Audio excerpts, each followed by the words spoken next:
make sure that you're spending time breaking down the walls between those generations.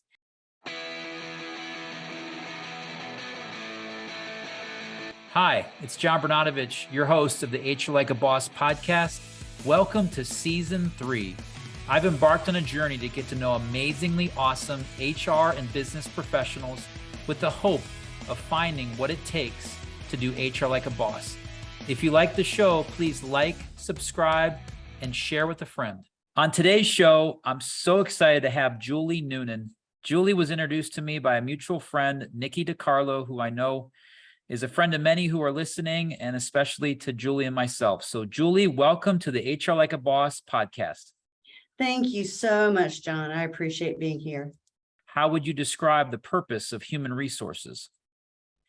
I would describe the purpose of human resources as making sure that the organization is getting the right people into the right positions that both support their growth and their love, if you will, and also their ability to be human and grow into their own purpose in their lives.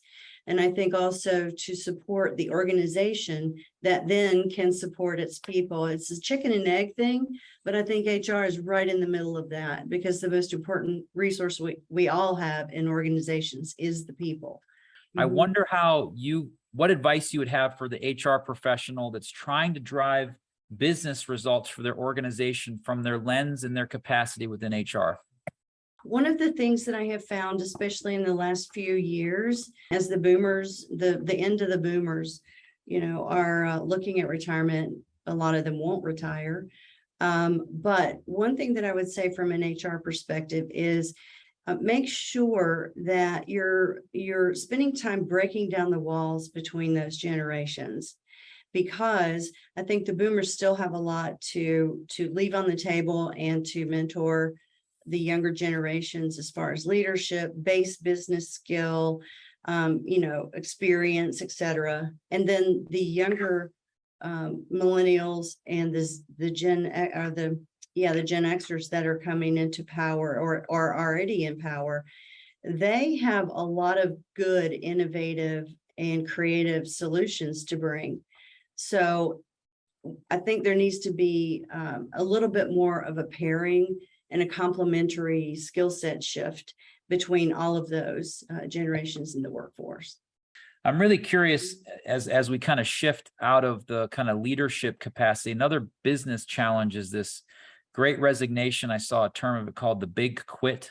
I thought that was pretty cool. I saw that as well. I wonder what your belief is, the reason why all that's happening, and some strategies that the HR profession can go about to navigate through these challenging times. I just think that if an HR organization wants to keep its hand on the pulse, it really needs to focus on, and I think a lot of organizations are already doing this, taking a look at the values of those younger generations. What do they value? They value freedom. They value time. Work is not separate from life. It's part of life, and it's not bad. It's just part of life. And if work is part of life, I want to enjoy it as much as I do the other, pieces of my life. I think if HR can put into place a little bit more understanding, coaching the leadership to help understand, look, we need to create an environment and a culture where freedom and the ability to be entrepreneurial, the ability to come up with ideas, make mistakes, and not get thrown out the baby with the bathwater. I think that's the biggest impact that HR can have.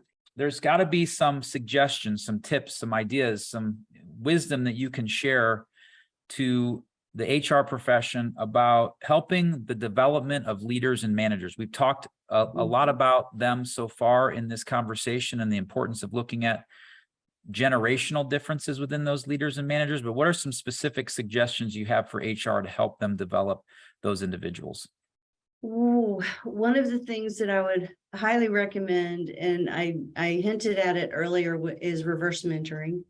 And so matching up some of those older generations with the younger generations for combined learning and experience, tacit to explicit knowledge management, exchange, that sort of thing. So that would be my number one. My number two is perhaps to encourage HR leaders who are in charge of developing leadership programs and developing leaders via formal training, really take a look at, are there new leadership competencies for this day and age? Making sure that they're not just throwing in what they've always had.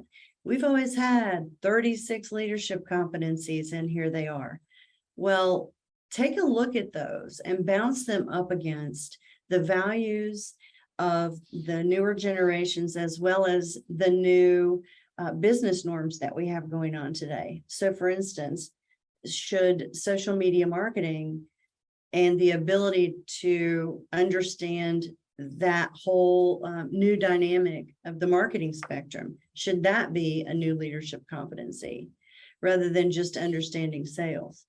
Should there be some sort of leadership competency around technology, the cloud, the metaverse, et cetera, et cetera? What is coming down the pipe, or actually what's already here, that these leaders are going to wind up running into at some point along the way?